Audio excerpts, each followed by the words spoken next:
Hello everyone, আসসালামু আলাইকুম। শুভ সকাল। কেমন আছেন সবাই? আমি একটি রেসিপি তৈরি করব, সেটা হচ্ছে মিষ্টি কুমড়ার রোল। মিষ্টি কুমড়ার রোল কিন্তু অনেক টেস্ট।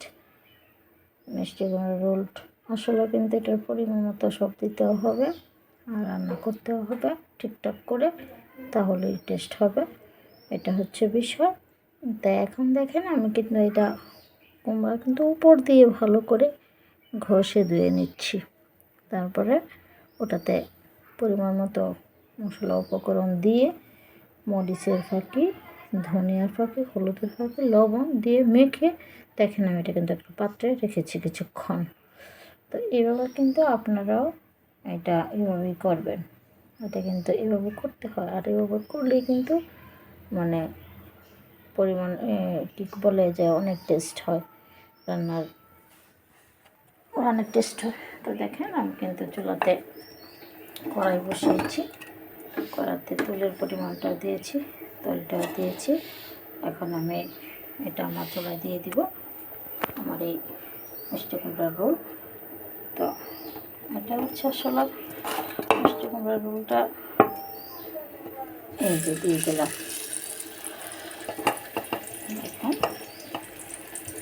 এখন এই যে দিয়ে দিলাম।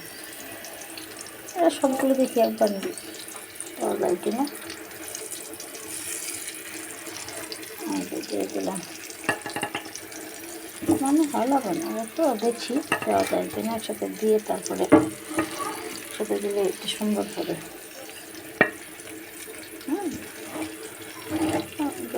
ভাজাভাজি হয়েছে, রয়েছে একটু ভাজাভাজি, তারপরে একসাথে দিলে কিন্তু বেশি সুন্দর। আমার তোমার তাকটা কিন্তু দিতে পারবো সুন্দর করে দেখে, বারবার দিলে কিন্তু এটা আসলে হয় না। এই যে শেষের যে অংশটা জল টল থাকে, এটা কিন্তু আপনারা উপরে কুমড়োর উপরে কিন্তু দিয়ে দেবেন আমার মতো করে। তো দেখুন আমি কিন্তু দিয়ে দিছি সেই রকম, সেটিয়া রং টং মিলে এটা খুব দারুণ হয়েছে। এটা হচ্ছে কচি মিষ্টি কুমড়ার রোল এবার বসাতে হয়। তো এখন আমি এটাকে ডেকে দেবো। আর সবসময় মনে রাখবেন চুলার তাপটা কিন্তু ঝিমিয়ে দিতে হবে। এখন ডেকে দেবো। দেখুন আমার কচি মিষ্টি কুমড়ার রোলটাকে কিন্তু আমি উল্টে দেবো। উল্টে ঝিমা জালে করতে হবে, নাহলে কিন্তু এটা পুড়ে যাবে। ঝিমা জালে করলে এটা সুন্দর হবে, নাহলে কিন্তু সুন্দর হবে না, লেগে যাবে এবং টেস্টও লাগবে না। পুড়ে গেলে কিন্তু কোনো কিছু টেস্ট থাকে না। এটা সবসময় মনে রাখবেন, কোনো জিনিস যদি আমাদের পুড়ে যায় তাহলে টেস্ট থাকে না। তো আমি এটাকে উল্টিয়ে দিলাম। ঝিমে জালে আস্তে আস্তে আস্তে আস্তে করে এটাকে সিদ্ধ করতে হবে, ভাজা ভাজা হবে, তারপরে হয়ে যাবে। এখন দেখে দিই। দেখেন বন্ধুরা আমার মিষ্টি কুমড়ার রোল ওইটা একটু সময় লাগে, কারণ আসলে যেহেতু রোল সেহেতু একটু ভারী ভারী করে দিয়েছি, তো সেই জন্য একটু সময় লাগবে তাকে হইতে, যেন একটু সময় লাগতেছে।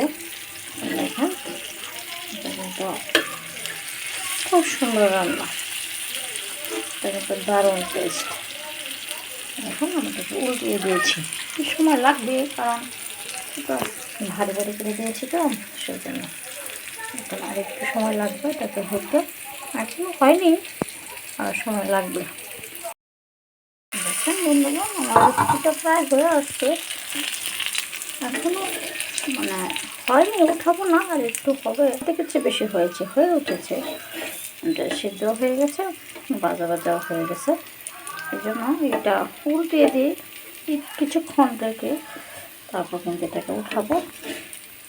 এটা উল্টিয়ে দিয়ে কিছুক্ষণ রেখে তারপরটা মানে উঠিয়ে ফেলবো। মানে সিদ্ধ হয়ে গেছে এবং ভাজা ভাজাও হয়ে গেছে। উল্টাচ্ছি এটাকে ভালো করে।